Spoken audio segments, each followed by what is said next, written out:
हाँ जी, सभी को नमस्कार। ये वीडियो है राघव चड्ढा से रिलेटेड, जो आम आदमी पार्टी के कोई मिनिस्टर हैं। Please ignore.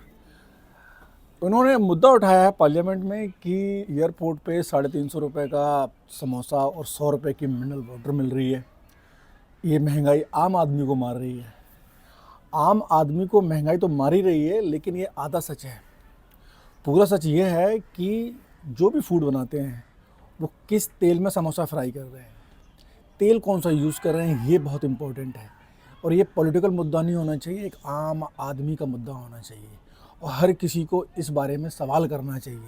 देखो, बीइंग आम आदमी, बीइंग अ कॉमन मैन, मेरी इतनी पावर नहीं है कि पार्लियामेंट में जाके मैं आवाज़ उठा दूँ या मेरी राघव चड्ढा से कोई जान पहचान है मैं कह दूँ, ऐसा तो पॉसिबल नहीं है। मेरा मिशन, मेरा पर्पस, मेरा मोटिव ये है कि आप लोग जहाँ भी खाना खाते हैं, प्लीज़ ये सवाल पूछना शुरू कीजिए कि आप कौन सा तेल यूज़ करते हैं। पैसे हम दे रहे हैं तो तेल भी जानने का हक है हमें कि कौन सा तेल यूज़ कर रहे हैं। सरसों का तेल होना चाहिए, नारियल का तेल होना चाहिए, घी मक्खन होना चाहिए, रिफाइंड नहीं होना चाहिए, पाम ऑयल नहीं होना चाहिए, लो क्वालिटी ऑयल है। इसकी वजह से इंसानों की जान जा रही है। ठीक है, इसके लिए मैंने तो कुछ किताबें पढ़ी हैं, उसके बिहाफ पे मैं बोल रहा हूँ।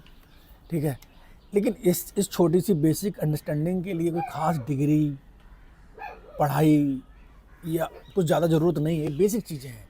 ऐसे ही हमारा हिंदुस्तान था। पाम ऑयल कैसे आया, रिफाइंड ऑयल कैसे आया, डालडा कैसे आया, इसकी स्टोरी अलग है। हम फिर कभी इस बारे में बात करेंगे। लेकिन आप सभी से मेरी दरख्वास्त है, अगर आम आदमी पार्टी का कोई मिनिस्टर सुन रहा हो, मेरी वीडियोस को देख रहा हो, तो रिक्वेस्ट ये भी है सर कि उन लोगों पे, मतलब सभी लोगों का ये चेक होना चाहिए कि भाई सरसों का तेल यूज़ हो, रिफाइंड नहीं हो। इससे आम आदमी की जान जा रही है। आदमी पैसा खर्च इसीलिए कर रहा है कि मुझे अच्छा खाना खाने को मिले, लेकिन अच्छा खाना खाने के नाम पे हमें एक डेकोरेशन मिलती है, उसका एक फूड की अच्छी क्वालिटी, फूड एक प्लेट अच्छी होती है, खाने की सुंदरता बढ़ा देते हैं, कलाकृति जोड़ देते हैं, उससे खाना न्यूट्रिशियस तो नहीं होता। एक आम आदमी साइकिल पे जो खाना बेच रहा है, उससे भी पूछना चाहिए कि भाई खाना किस में पका रहे हो। ये सवाल हर किसी का होना चाहिए। और मैं तो ये कहूँगा कि एक हर आम आदमी को ये पूछना शुरू करेगा जब आप मिलने शुरू हो जाएंगे। जब आप बार बार पूछोगे तो लोग बदलना शुरू हो जाएंगे और ये बदलाव हम और आपसे आएगा।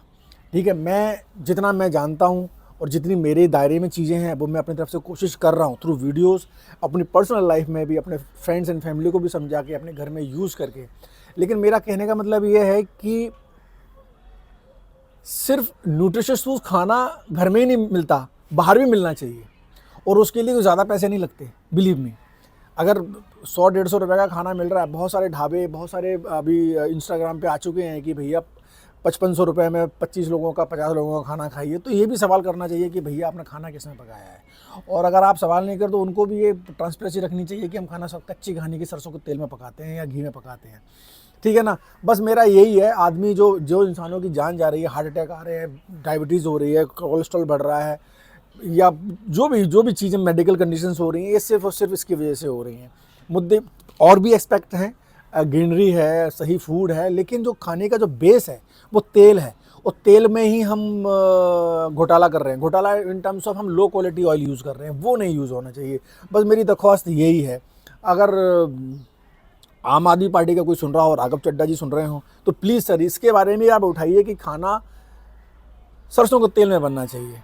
प्राइस तो लोगों ने बढ़ा दिए हैं अपने अपने तरीके से कि भाई इसका खर्चा उसका खर्चा जोड़ के, मतलब बहुत जी इतने टैक्स लगा लोगों के। लेकिन न्यूट्रिशियस फूड भी मिलना चाहिए। गरीब आदमी मोमोज नहीं खाएगा, पिज़्ज़ा नहीं खाएगा, दाल चावल रोटी खाएगा, है ना। तो वो दाल चावल जो जिसमें बन रहा है, दाल जिसमें बन रही है, सब्ज़ी जिसमें बन रही है, उसकी श्योरिटी होनी चाहिए कि वो सही तेल में पके। बस यही मुझे कहना था। सभी को नमस्ते, बाय बाय।